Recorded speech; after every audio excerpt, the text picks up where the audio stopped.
Hello, everyone, and welcome to Deep Talk with Kessar. I am very happy to have you with us today. As a part of my global educator interview series, I am having conversations with educators from different countries and different backgrounds to learn how education is changing around the world. So today, I'm very happy to welcome Adam from USA. Adam is a computer science teacher and digital media design teacher. So he has 30 years of experience in public education. So Adam, welcome to Deep Talk with Kessar. It's great to have you here. Hey, I love this. Thank you for having me. Uh, So Adam, first of all, before we will start our conversation, I would like to request you to please introduce yourself to our audience so they can know you more better. Okay, I'm Adam Grindstaff. I am currently a Lakewood Middle School, part of the Blue Valley School District in the Kansas City area. I'm a computer science teacher and digital media design teacher, but this is another chapter of my life. I relocated after 26 years in Missouri as a teacher and 21 as a principal.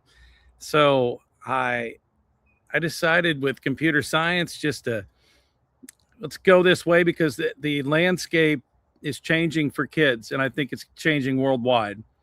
We have a very, very diverse group in Overland Park, Kansas. Um, and so getting to work with 38 different nationalities in my own school alone is it's a very cool thing. And I kind of get that the spoiled feel of doing all this for 30 years and getting to be excited about it and to help kids problem solve and future proof them. So I'm loving life and I'm loving helping kids with computer science. Okay, thank you, Adam. That's give us a great starting point. Let's begin our conversation. So, my first question is to you about your journey. So, you spent many years as a school principal, and now you are back in the classroom as a teacher. What made you decide to return to teaching? Well, 21 years as a principal, honestly, I missed the part of the job that got squeezed out. When you're in administration, the the impact on kids and dealing with the kids all the time like a teacher would kind of gets squeezed out. Most of the time it's adult problems that you deal with. And that's the teachers, parents, everyone. It's a different area than what people realize. And you still have to be the curriculum instructional leader in the building. But I wanted to be back where the learning actually happens. Computer science, it pulled me. It really called to me because I've always believed, even since 2012, when code.org went uh, very big, that kids need to think computationally. And so computer science pulled me. It's one of the it's the big literacy of this generation and future generations. Kids have to be digitally literate, not just exposed to this stuff, but they have to be able to think through it, understand it, and problem solve so that our world can be made a better place. And I didn't want to watch that from an office, honestly. I'd spent 2 decades evaluating instruction of teachers, seeing what was awesome, what was not so awesome, what could be improved. And it's just I wanted to be evaluated again. I wanted to be there with kids where I was pushed. There should be some friction. I want friction. And getting back in the classroom, it was the best decision of my life. I didn't leave leadership though. I moved it back into a classroom where I can see it work. Okay, so that's interesting. And what has being back in the classroom taught you about students that you may not have seen as a deeply as a principal? Well, the one thing that's changed is the reliance on technology. Even though in our school district we face the same problems as everybody worldwide with everybody has phones, everybody has tablets, everybody has technology of some kind. I, you know, the challenges are different. the challenges are different, but they're still the same kids that want to learn. They're hungry to learn, and you have to find a way to reach all of them.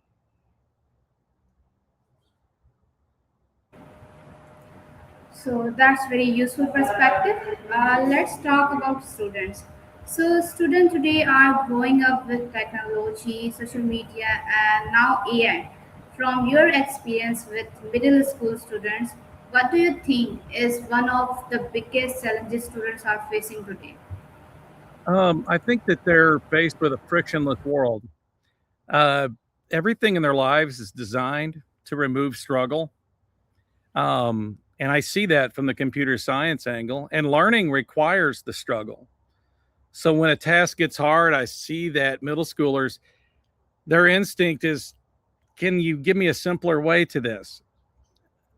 And it must be broken down. And we've got to break that idea that education should be frictionless. They need to work. As my Kansas State computer science professors told me, you have to do the work. You have to write the code to understand the code to do that. You have to do that work. And kids need that. It shows up as a kind of a low tolerance for you know, for the kids. But after a while, after they understand it, the first 90 seconds, I get them to understand there's a bigger picture to this. There's more that you need, because what you're learning isn't just usable like this. It's usable in all aspects of the world. Kids are too used to bailing at the 15-second level. They just jump out. But you have to capture that, and that's what the human side is. I have to capture that and keep them interested, and it's fun because you have to do that.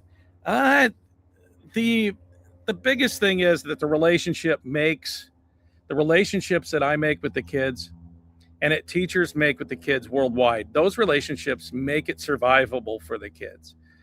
And for us to get that frictionless habit away, we have to make sure that we're building the trust so that they understand, yes, that teacher's in my corner and they're going to help me through this, because we never know where a kid is. A kid could be at the start of like a block coding, and then some kids may be complex enough and have worked in summertime or whenever that they're doing Python, text-based coding, or any of those. They could be writing HTML. AI has made that a change. I know we'll talk about that, but it's just that the job isn't removing the struggle anymore. It's making that struggle feel safe. I understand, but what can teachers do to help students deal with that challenges? Well, the one thing is that kids just have to know that you're going to be consistent. You're not going to look at one person different from another. It is, here's what we're doing. I'm consistent. If you have a problem, I'm going to help you with it. And if kids see that, and they know, kids know when a teacher doesn't care. They know when someone doesn't like them. And they're not going to put in as much effort for a person that is kind of intolerant to them. So teachers have to go, you know what? I have to build that relationship. You're going to get a lot more out of the limited time that we have with kids by building that trust.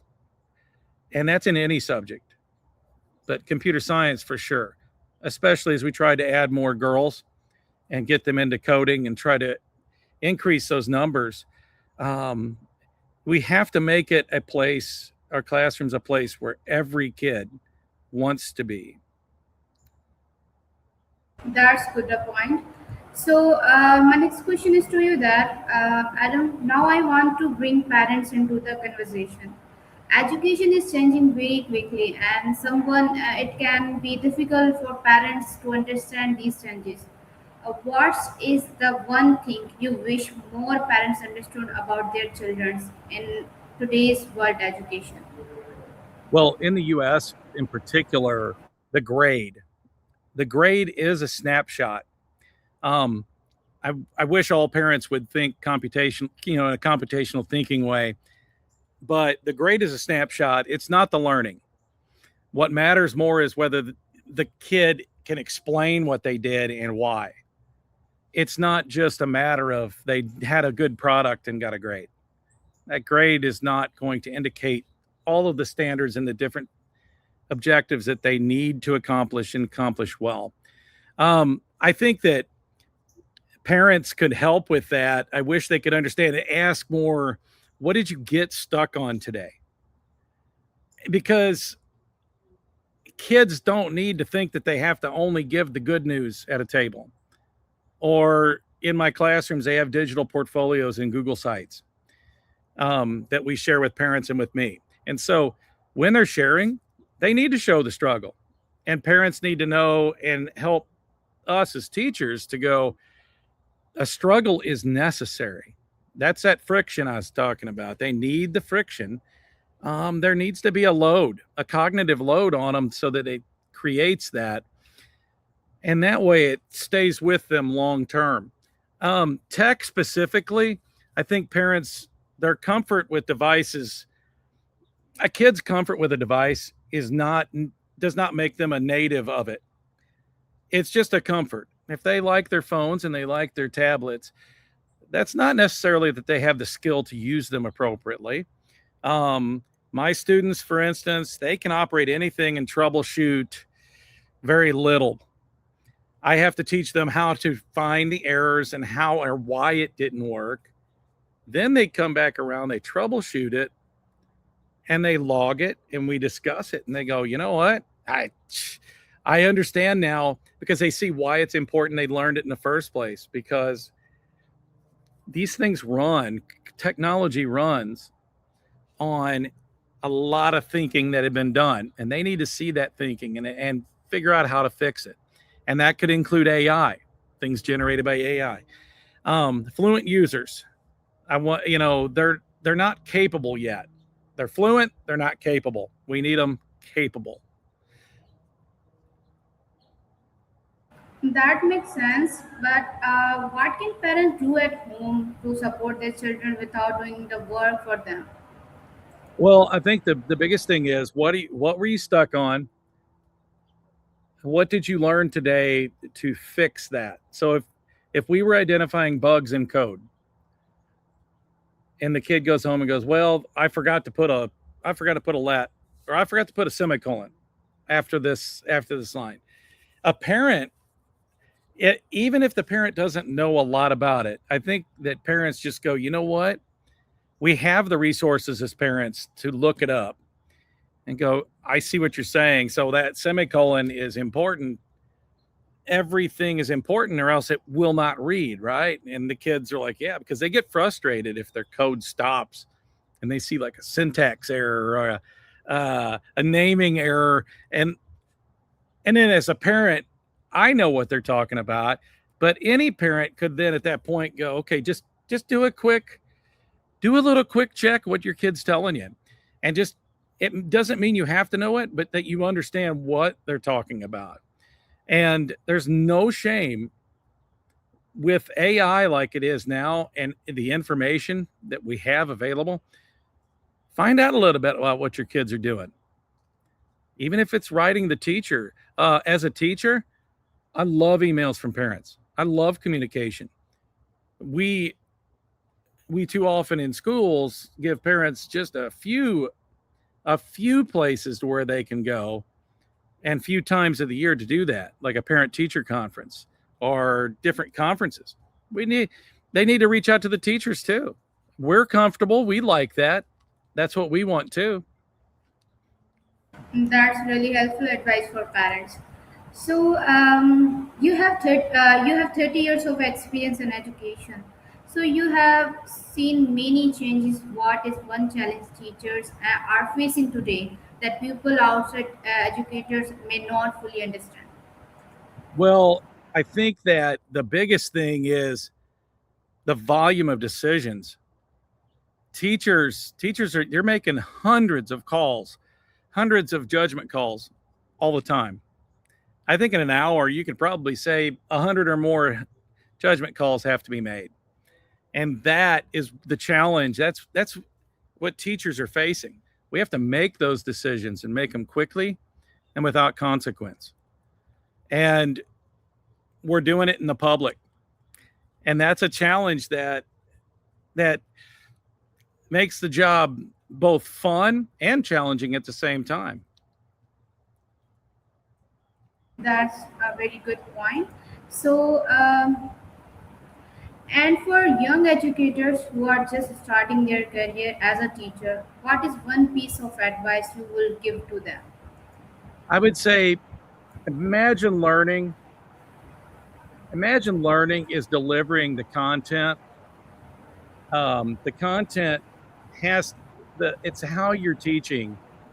Um, just make sure you know you're going to have to make a lot of judgment calls, and you're going to have to do that in front of an audience. And you need to just go, you know what? I'm going to deliver that content with confidence, and That's great. then and know that if something goes wrong, that's a learning moment. And let the kids see that you're human, because if they don't see you as human, they're not going to trust you.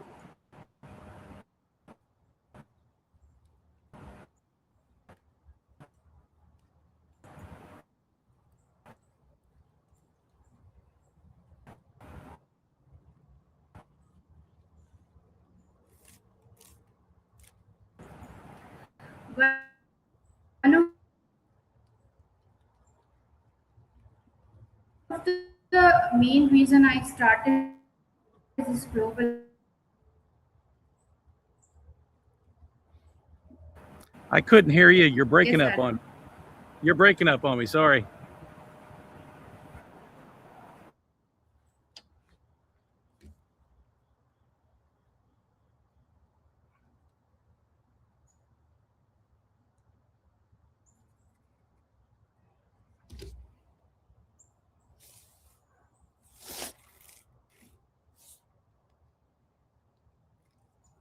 If you can hear me, I'm unable to hear you. I think Adam, I've got I'm you. audible. I think I have you back again. Yeah, I think from your side is internet talking, or my side. Yeah. So now I you think can hear me. Yeah, I can hear you now. Sorry about that. Okay. No issue. So my question was that I started this as global educator interview series is to learn from different educators around the world. You work in USA while education in other countries work with different culture system and resources. What is one thing educators in other countries could learn from your experience in the US education system? Well, I think that we all have the same problems. Engagement, student engagement, AI, phones, keeping teachers, finding teachers, and that everybody's locality is pretty different. It's crazy. Even here in the US, everything where I came from as a principal in Southeast Missouri, totally different world when I came to Kansas City, Kansas, and Missouri. It's kind of confusing, both states. But then at the same time, on LinkedIn and being parts of different networks and seeing what everybody deals with around the world, it's crazy. No matter where you go, there are a lot of the same problems and a lot of the same challenges. So we tend to export everything really well. We're flexible. We have student-centered designs. I think that we need that trust factor, that relationship with kids. That's the key that all of us have to have, and I think we would all agree that we have to have. And when it comes to AI, nobody is ahead of another. We're all learning it. I use it, and every time I jump on Claude.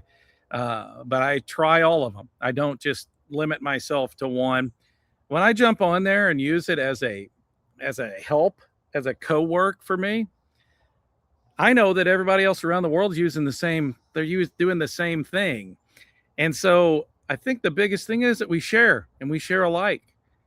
I joined 6,300 plus people doing a Kaggle Google a hackathon back in June of this year. 6,000, I think it was 6,300 plus. We submitted a capstone project, and it was great. But the biggest benefit of that was actually seeing everybody converse in the chats, through Kaggle or through Discord. And I mean, to get on there, and I've got Adil Khan from Magic School talking, and he's asking questions, and I'm sitting here directly talking back and forth with one of the big dogs of ed tech. And there's no reason why we can't all share in these big forums and help each other.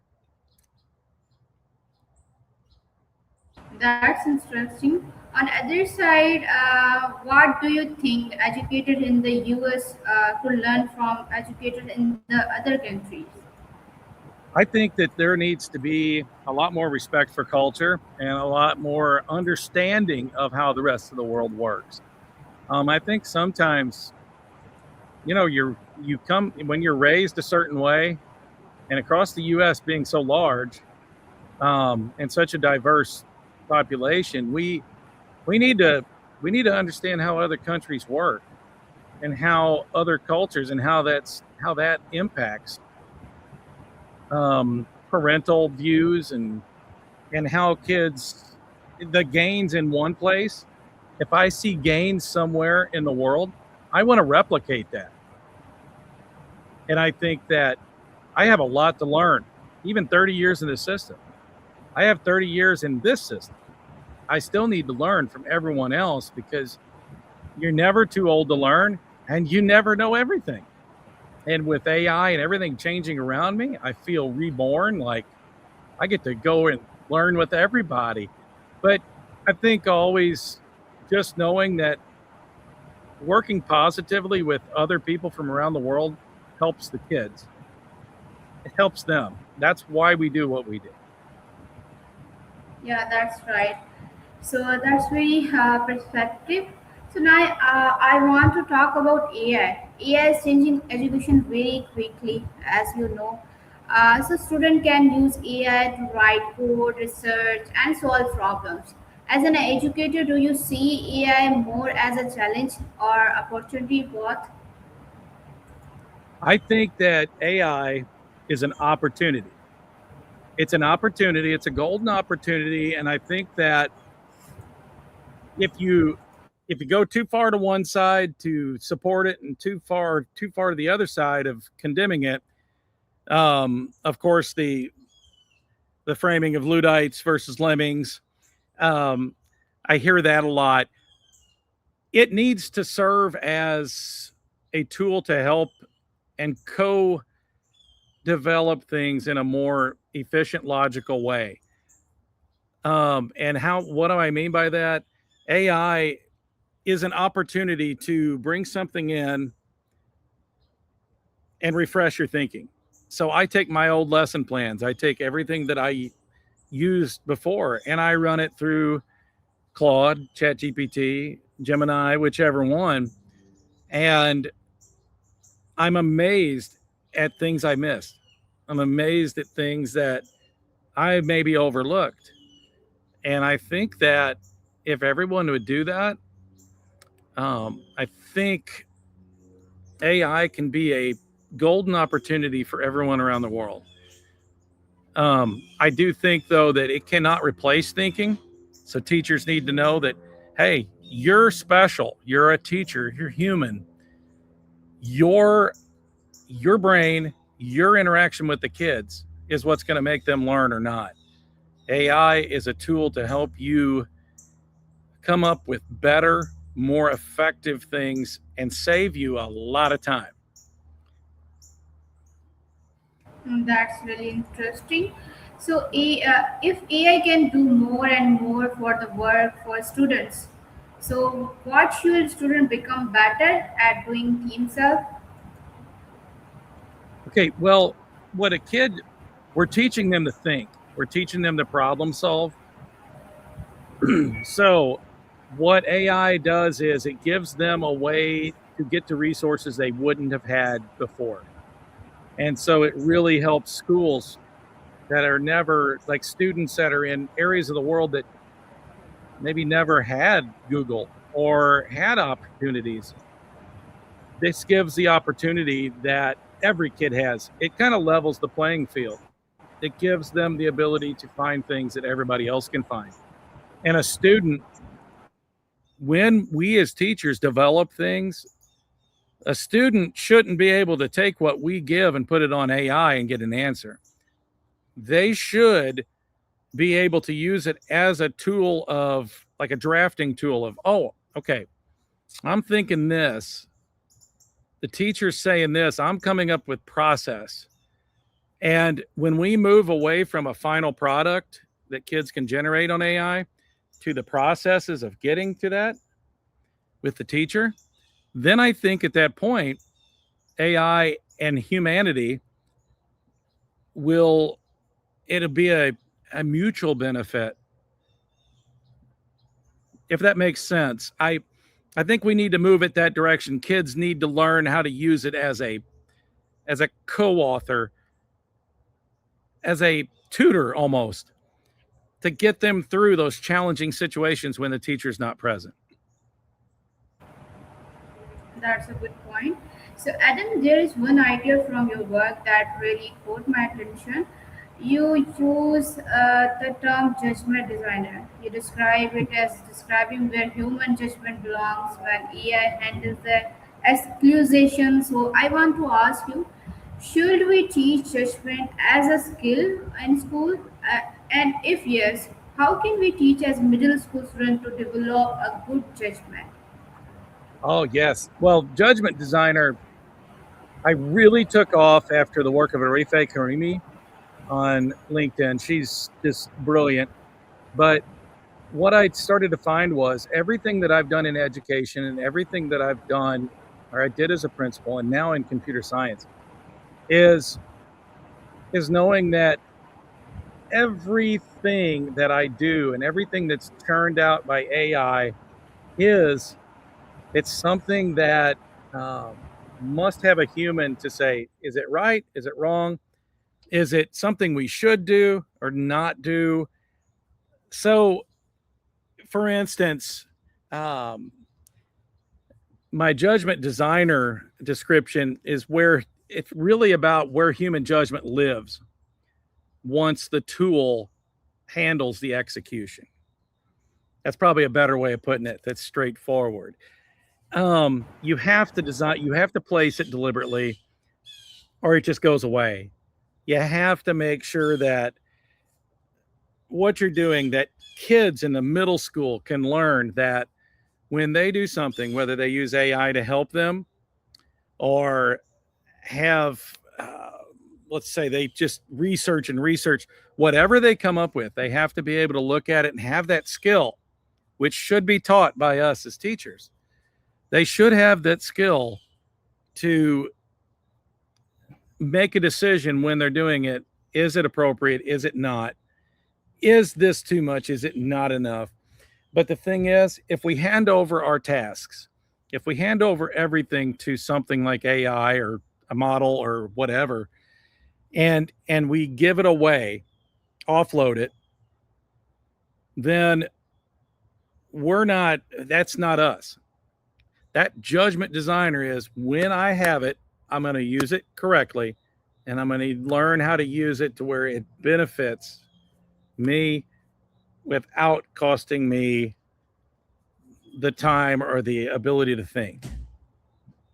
So I just believe true and wholeheartedly in a reference to code. The code, for instance, executes. The human judges. And then if nobody owns the judgment, nobody's doing it, if that makes sense. So the code executes, the human judges. So when we make it, I made a game the other day. It was a raging pancake flipper, and the kids were flipping it. And they were like, well, Mr. Grindstaff, this is too hard. This is too hard. And I said, well, let's look back at the code. Can we adjust some of the values in there? And they were like, yeah, can you raise that second? So your kid's reading the code. If I just let that code execute, they'd have just a game that flipping pancakes where every one of them was either burned or it was raw.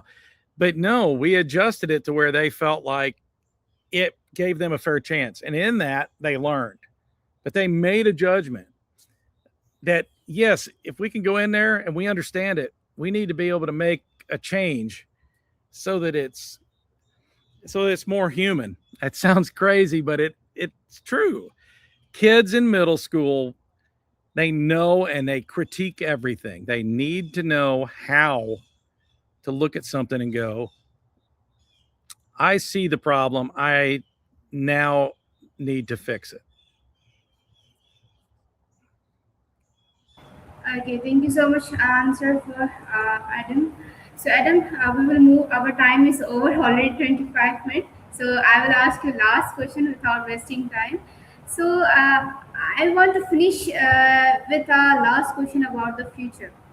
Okay. Imagine a student who is entering a school today, and by the time the student become an adult, AI may be much more powerful than it is today. If you could give that student only these skills or qualities for the future, what would we be and why?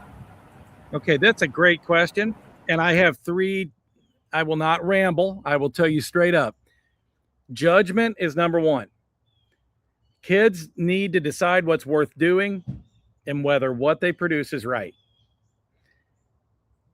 At that point, they can lead to automation and move on, and they can know they have a good product and a good decision. Number two skill, verification. They have to know whether and how to check a claim, a number, or a piece of code, or anything developed by AI or anyone else. They need to be able to know how to check that and accept a confident answer or come up with a more confident answer. They have to be confident in what they decide. So that's the verification part. The third skill, durable curiosity. So durable curiosity, the willingness to stay in the confusion long enough to learn something.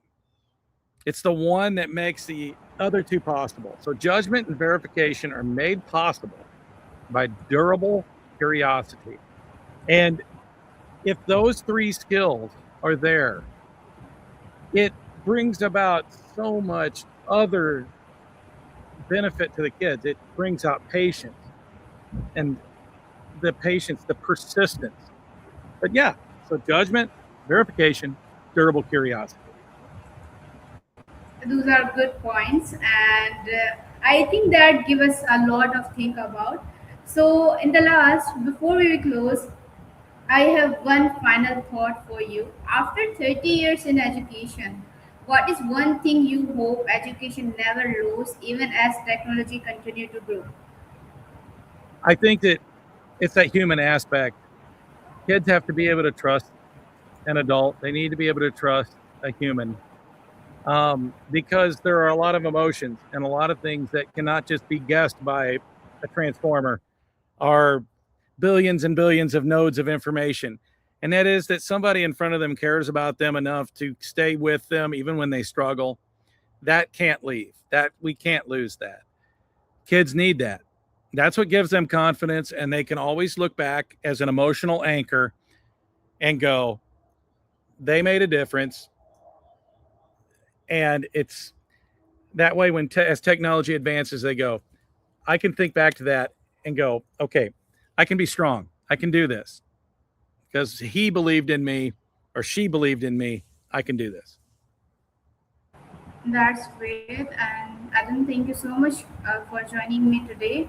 I really enjoyed our conversation and learned a lot from your experiences. Today, we talk about students, parents, teachers, and global education, AI, and human judgment, and the future of learning. So, and I think your idea of the judgment designer gave us something very important to think about, especially as a AI becomes a bigger part of the education. So, thank you Hey, for sharing your time and experiences and perspective with us. thank you. You've been wonderful.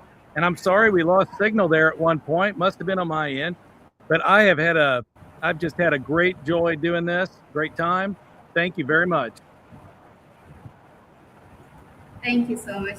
So thank you so much everyone who joined us today. I hope this conversation give you something useful to think about. If you enjoyed this interview, please share it with teachers, students, parents, and anyone interested in education. I am Kessar, and this is what our deep talk with Kessar. Thank you for joining us once again, and I will see you in the next conversation. Take care and keep learning. Thank you. Goodbye. Goodbye. Goodbye.